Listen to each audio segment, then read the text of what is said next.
Have you ever looked at your bathroom and felt like something was missing? Then it's time to grab your scissors and get to work. The first thing I did for this project was find the center of my shower curtain and liner and cut straight down the middle. Next came the shower curtain itself. I took one curtain panel and laid it flat with the wrong side of the fabric facing up. Along the freshly cut edge, I folded the fabric over about a half an inch. I used a sliding gauge to help keep the fold even, but you could also use a ruler or simply eyeball it. Then I grabbed my iron and used a little steam to press down the edge, creating a nice sharp crease. Next, I used 1/4 inch heat and bond regular hem tape. I placed the tape underneath the folded edge, lined it up with the fold, and then pressed it with my iron for about 3 to 5 seconds. Now, because I like using washable fabric shower curtain liners instead of disposable plastic ones, I wanted to finish the raw edge so it wouldn't fray over time. I used my serger for this, which made this step super easy and gave the edge a nice, clean, professional finish. If you don't own a serger, a regular sewing machine with a zigzag stitch works as well. Once both curtain panels were finished, I rehung the shower curtain along with the liner. It's amazing how such a simple project can make a room feel more custom and put together. And the best part is, you can easily make this project your own. You'll be amazed at how less than $15 worth of vinyl that normally goes on cars can totally customize your bathroom. I'm working on renovating this old bathroom, but I don't want to change out all the tile behind this big plate. So I decided that I would see what I could do about covering it up. I bought a $15 roll of vinyl that's normally used for cars off of Amazon. Since I'm going for a beach look in this condo, I decided to go with an ocean blue kind of color, just to do something different. I peeled the backing off and started to apply the vinyl over the outside of the plate. I cut away at the material a bit at a time, making sure to leave a bit of excess on the edges so that I could trim it away closer and closer as I needed to. Around the middle area, I cut little slits in the vinyl to allow me to move and stretch it as I needed to, and try to avoid a lot of wrinkles. Once I felt I kind of had it in place the way I wanted to, I took the hair dryer, and the heat from the hair dryer helped me to stretch and pull the fabric as I needed to around the fixture itself. I didn't do the handle because I figured that was just going to get so much use that it didn't make sense to cover that part up. I also covered up the tub spout. It was old and water stained, and no matter how much I cleaned these fixtures, I just couldn't get the spots and everything off of them. Once it was hot, the material became more stretchy, and so that made it much easier to work with, and I was able to get out wrinkles just by smoothing my hand over them, or you could use a squeegee or maybe a credit card to help flatten things down. I love that the vinyl comes in a lot of different colors, so whereas you might not use blue, you could maybe create pink fixtures if you have a little girl who loves princesses or Barbie. The great thing about the product is that when I'm done with it, I can just peel it off and get rid of it, change the color to something else, and no damage was done to any of the existing fixtures. But it's a great way to customize your bathroom with a color that you might not find absolutely anywhere else. I hope this inspired you to try a new and different technique and color in your bathroom and really make it something of your own and something that you love. Are you tired of your dingy old shower curtain and looking for a way to give your bathroom a little upgrade? Well, thrifted bed sheets might just be the answer you're looking for.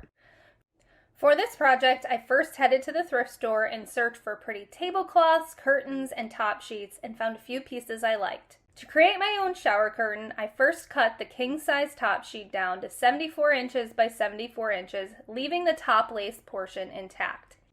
Then I hemmed the two sides by first folding and pressing the fabric a ½ inch, then another ½ inch, then sewing the hem down with a straight stitch. I then hemmed the bottom by folding and pressing the fabric up a ½ inch, then 1 inch, and sewed it again with a straight stitch. Then I used my buttonhole foot on my sewing machine to sew 12 buttonholes. Once those were sewn, I used a seam ripper to cut open the holes. Then I had a homemade shower curtain, but I wasn't done yet. First, I took the tablecloth and cut off the sides with the pretty lace. Then I cut 2 strips of fabric from a curtain panel and 4 strips from a twin flat sheet that were 8 inches wide and the length of that particular piece. The goal was to have 3 pieces of fabric that ended up being about 8 inches wide by 114 inches long. Next, I sewed together 2 of the floral fabric strips on the short ends, then laid it on top of the shower curtain, right sides facing each other, then laid the strips so the non-hemmed edge started at 6 inches from the bottom of the curtain, then I pinned the fabric in place. I pinned the fabric in place towards the right side of the curtain, then measured in 3 inches and folded the fabric onto itself about a ½ inch and pinned it. Then I measured over another 3 inches from the left edge of the previous fold, then folded the fabric onto itself again and pinned it. I continued this all the way down the width of the shower curtain.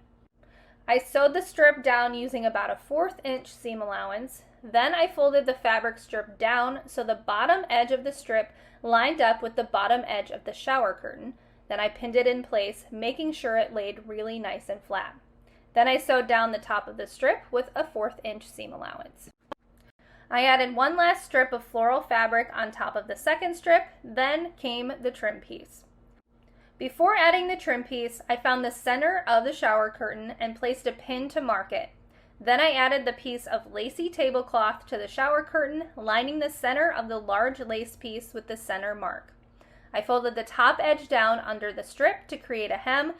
Then I sewed a top stitch to the trim piece using a 1/4 inch seam allowance. Next, I trimmed the overhang pieces a bit, then folded them over the back to match up with the hemmed shower curtain, pinned them in place, then sewed them using a 1/2 inch seam allowance. Now I have a unique, upgraded, and upcycled shower curtain made using only second-hand materials. I hope this tutorial inspired you to upgrade your shower curtain with thrifted linens. I always thought that changing shower fixtures was an impossible thing for me to do. Happily, I was wrong, and I was able to update this shower in a day and for just under $100. The first thing I did was to remove the flange. That's the part around the shower arm where it attaches to the pipe in the wall. The next step was to remove the shower arm and shower head. This was way easier than I had anticipated. The next part was to add the new shower arm. First, I wrapped it with the tape that comes in the kit. This helps it fit snugly. By the way, putting the tape on in a counterclockwise manner will keep it from unraveling when you screw it in. Then I screwed it in as tight as I could by hand. I still needed to go a little further, so I tried to cover it with the packing material to protect it. After the arm was in place, it was just a matter of screwing the new shower head in place. Moving on from here, I wanted to change out the handle part of the shower. To remove the handle, I pried off the little cover using my flathead screwdriver again. Once this is off, the center screw is exposed and can be removed. After that, I used my flathead screwdriver and a razor to remove the plate. Since I purchased an adjustable faceplate, I found the insert that lined up with my 2 screws on the bottom. Once I identified the correct insert, I removed it, added in the sticky foam gasket piece, and then screwed it all into place. The next step was to add the handle, which is secured in place by a screw at the bottom. The kit included an Allen wrench that I could screw this in with, so that made it easy. Changing the bath spout was pretty easy too. I turned the spout upside down and there was a little screw there that I loosened with an Allen wrench.